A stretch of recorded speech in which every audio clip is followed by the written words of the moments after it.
liburan hari Natal, Tahun Baru berjalan dengan lancar, dengan aman. Untuk itu, saya ucapkan terima kasih kepada seluruh pejabat terkait dan jajarannya yang telah bekerja keras, Menko Polkam, Menko Infrastruktur, Menko Pangan, semua Menko, Kapolri, Panglima TNI yang bekerja keras menjamin keamanan, keselamatan, Menteri Perhubungan, Menteri BUMN, dan semua menteri-menteri lain yang saya monitor turun ke bawah. Dengan demikian, saudara-saudara, apa kemarin apa yang tadi disampaikan sebagai harapan para senior kita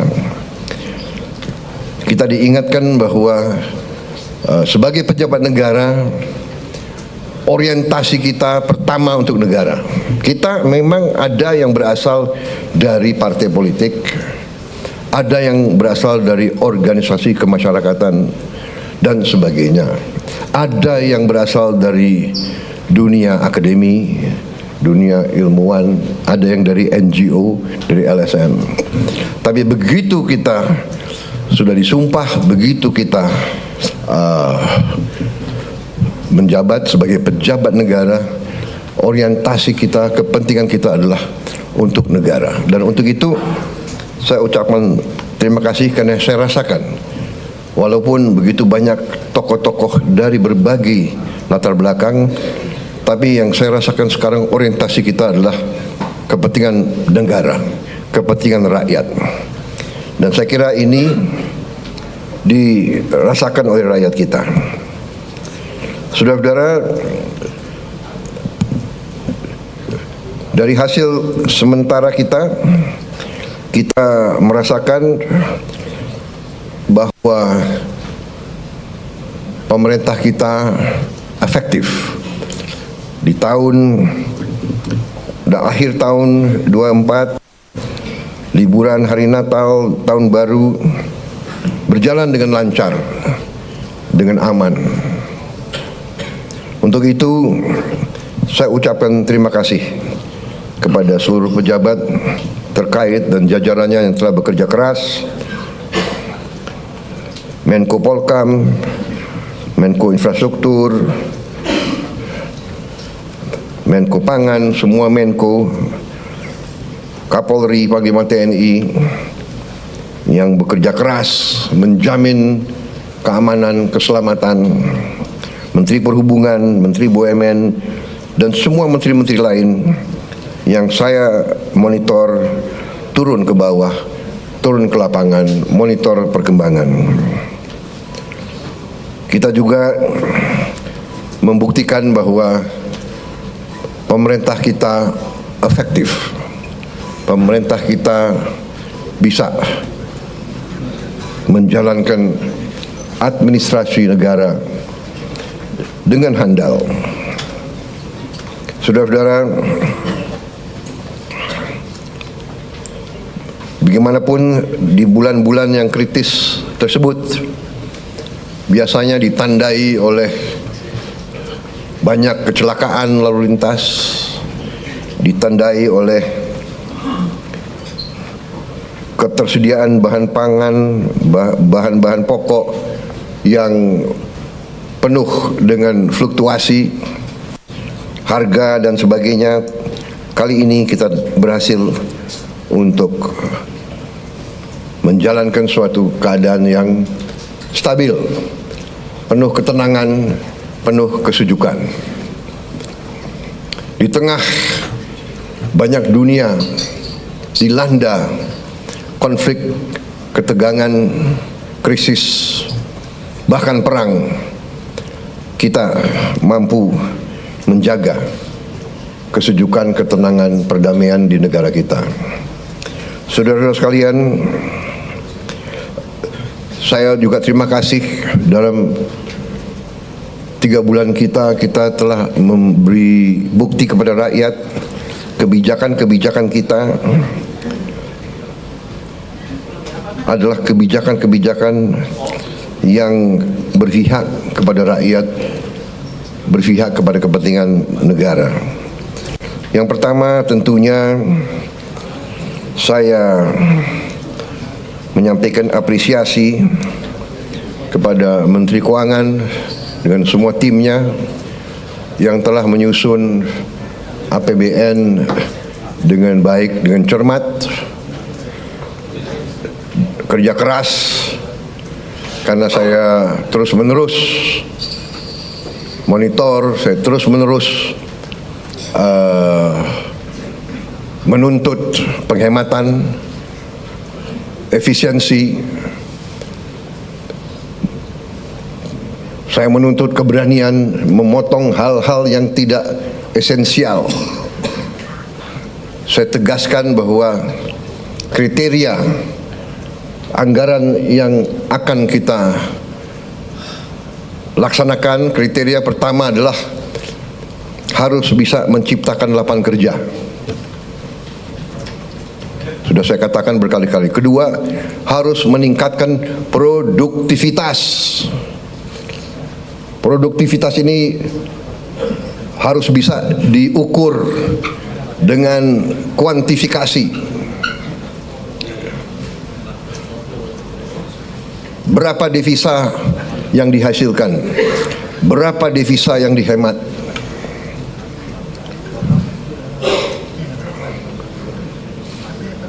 Kemudian kriteria selanjutnya adalah harus mengarah kepada swasembada pangan dan swasembada energi. Kita harus mampu memberi makan kepada seluruh rakyat Indonesia, tidak lagi import. Dan saya terima kasih kepada jajaran menteri-menteri yang telah melaporkan kepada saya tahun 2025 lagi, tahun 2025 ini kita tidak akan import beras lagi, tidak akan import jagung lagi, tidak akan import garam lagi.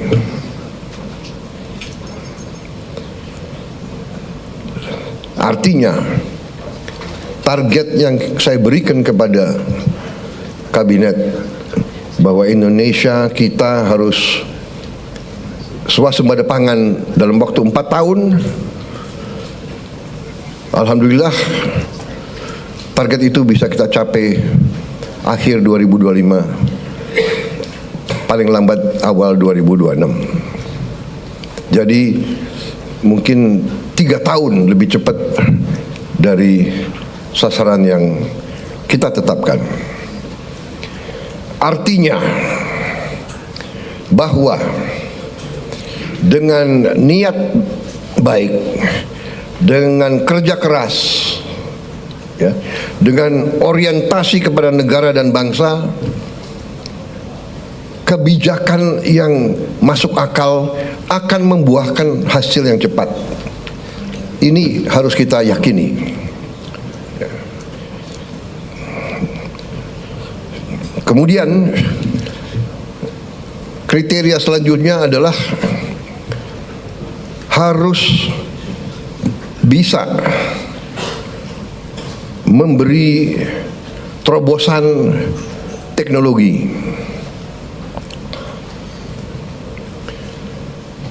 Dari prioritas kita itu, satu tadi bahwa harus menciptakan lapangan kerja, tingkatkan produktivitas, swasembada pangan, swasembada energi. Dengan swasembada pangan dan swasembada energi kita aman. Kita tidak boleh bergantung kepada sumber di luar negeri. Sudah berkali-kali saya tekankan itu.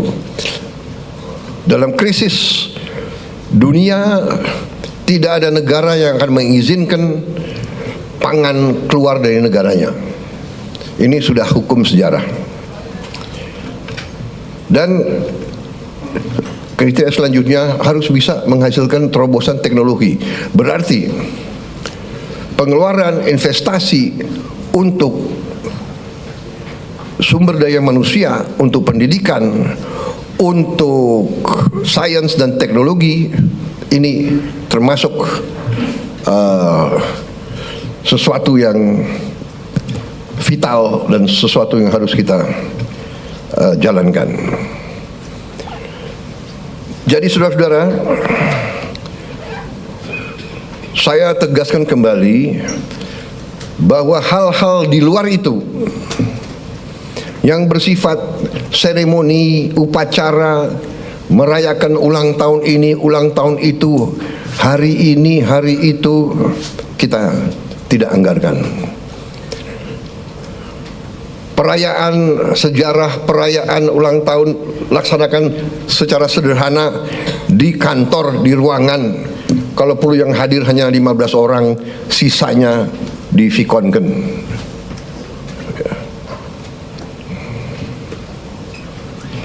Perjalanan dinas dikurangi. Saya potong setengah. Dengan setengah kita bisa menghemat 20 triliun lebih. Kalau kita hitung 20 triliun, berapa puluh ribu sekolah, gedung sekolah bisa kita perbaiki.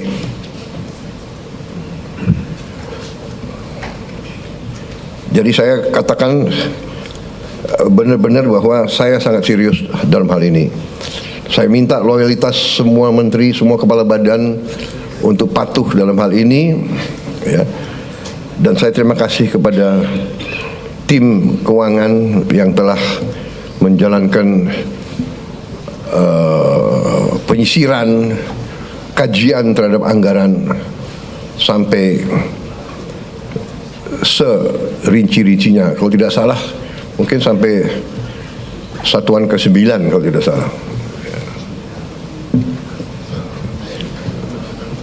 Mungkin pertama kali dalam sejarah, ya, Presiden Republik Indonesia mengecek sampai satuan ke-9. Jadi saudara-saudara pun mungkin tidak tahu anggaran-anggaran tersebut, ya. Karena kita sudah lama jadi orang Indonesia. Tapi ini saya kira sesuatu yang membanggakan. Dengan demikian kita bisa bekerja dengan sangat cepat. Saudara-saudara, program makan bergizi kita berjalan. Alhamdulillah, kita telah luncurkan tanggal 6 Januari yang lalu. Sampai sekarang berhasil melayani 650.000 anak-anak kita di 31 provinsi. Ini berkat kerja keras banyak pihak, ya, Kepala Badan Gizi, jajarannya, Mendagri, Menteri Pendidikan Dasar dan Menengah, Menteri Bappenas, Menteri Desa, Menteri BUMN, Menteri Kesehatan, Panglima TNI, Kapolri, para kepala sekolah, para gubernur, bupati, tentunya Menteri Keuangan. Dan untuk Januari sampai April 2025, program ini sasarannya adalah 3 juta anak. Bulan April sampai Agustus 2025 akan menuju 6 juta anak. September kita harapkan 15 juta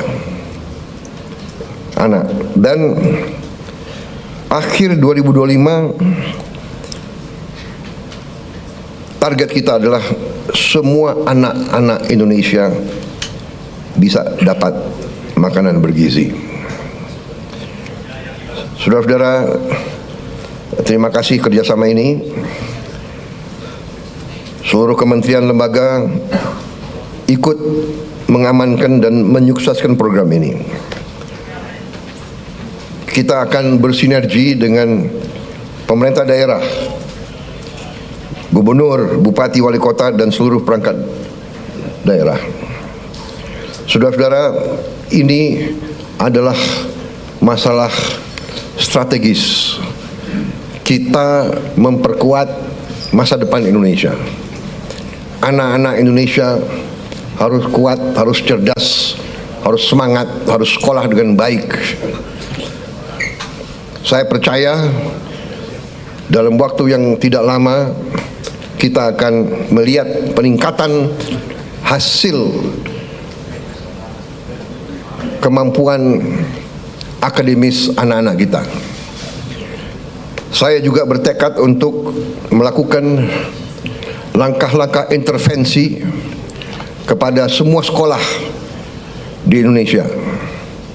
Sekolah dasar, sekolah menengah, SMP, SMA, semua sekolah yang dibina oleh pesantren dengan teknologi. Kita akan masuk ke semua sekolah dengan teknologi. Kita ingin mempercepat penyampaian pelajaran untuk semua sekolah kita. Saudara-saudara, saya juga berterima kasih kepada Menko Perekonomian dan tim ekonomi yang telah menggagas, menyusun konsep-konsep yang diwujudkan dalam produk-produk, dalam kebijakan-kebijakan yang pro rakyat, penghapusan hutang kepada petani dan nelayan yang mengalami kesulitan membayar sekian belas tahun, kemudian juga berbagai bantuan langsung, berbagai bantuan mengurangi kewajiban-kewajiban terutama rakyat yang di golongan yang paling bawah dan paling lemah. Saya kira nanti mungkin Menko Perekonomian dengan Menteri Keuangan bisa juga jelaskan ke masyarakat berapa kebijakan-kebijakan yang telah kita lakukan. Kita juga dalam waktu dekat kita juga akan mewajibkan semua perusahaan yang menerima kredit dari bank pemerintah harus menempatkan hasil penjualan ekspornya di bank di Indonesia. Saya kira ini hanya wajar, ini masuk akal. Mereka berusaha dengan dana yang bersumber dari rakyat Indonesia. Setelah mereka berusaha dan mereka lakukan penjualan, hasil penjualannya wajar kalau ditaruh di bank di Indonesia. Ini saya kira segera akan keluar dan akan berlaku kurang lebih 1 bulan yang akan datang. Ya. Jadi ini adalah sesuatu yang logis, yang masuk akal. Kemudian saya juga sudah memberi keputusan kepada unsur penegak hukum, Jaksa Agung, BPKP, Kapolri, dan Panglima TNI untuk menegakkan hukum dan aturan khususnya bagi perusahaan-perusahaan yang melanggar ketentuan-ketentuan pertanahan dan hutan. Ketentuan-ketentuan kita harus dipatuhi. Tidak ada yang memiliki perlakuan khusus. Bagi mereka yang sudah diberi kesempatan berkali-kali untuk menyelesaikan kewajiban-kewajibannya dan tidak melakukan, ya pemerintah akan melaksanakan kewajibannya, mencabut izin dan menguasai kembali lahan-lahan tersebut. Apalagi lahan-lahan itu adalah hutan lindung dan sebagainya. Jadi ini juga langkah yang akan kita laksanakan. Saudara-saudara sekalian, saya juga sangat berterima kasih kepada banyak jajaran. Baru hari Senin kemarin saya mendapat kehormatan meresmikan 37 proyek strategis ketenaga listrikan nasional, mencakup 26 pembangkit listrik dengan kapasitas total 3,2 gigawatt serta 11 jaringan transmisi dan gardu induk di 18 provinsi. Sebagian besar dari pembangkit listrik ini adalah energi bersih, energi terbarukan. Saya kira kalau dicek nanti, ini mungkin peresmian terbesar dalam satu hari. Ini menunjukkan daya kemampuan kita, ya. We can do it. Dan ini saya harus sampaikan bahwa ini hasil kerja keras pemerintah sebelum pemerintah kita. Jadi marilah kita selalu menghormati semua pihak, semua yang telah bekerja keras, pendahulu-pendahulu kita. Kita sampai di sini bukan seketika. Kita sampai di sini karena perjalanan jauh. Pembangunan suatu bangsa bukan pembangunan 1 tahun, 5 tahun, 10 tahun. Pembangunan suatu bangsa adalah puluhan tahun. Apa yang dirintis Bung Karno kita nikmati sekarang. Apa yang diteruskan oleh Pak Harto kita teruskan, kita nikmati sekarang. Demikian presiden demi presiden, Pak Habibie, Gus Dur, Ibu Mega, Pak Jokowi. Ini terus. Jadi contohnya saya baru 3 bulan menjabat, saya sudah resmikan proyek yang dilaksanakan mulai 2015, bayangkan. Jadi inilah yang saya minta menjadi alur bernegara kita. Kita ini melanjutkan suatu long march, perjalanan jauh. Estafet demi estafet kita terima. Baru nanti kita akan mencapai cita-cita kita. Saya sangat optimis bahwa kita akan sampai ke situ. Saudara-saudara, sementara itu yang saya sampaikan, teman-teman media saya kira cukup banyak bahan, ya. Sekarang akan saya sampaikan hal-hal yang belum perlu Anda dengar. Kan begitu kan? Saya kira media ini masih muda-muda, ya. Jadi ada hal-hal yang kalau orang tua bicara yang muda-muda yang muda-muda, anak-anak biasanya tunggu di luar. Kan begitu kan? Ya. Terima kasih sementara. Ya.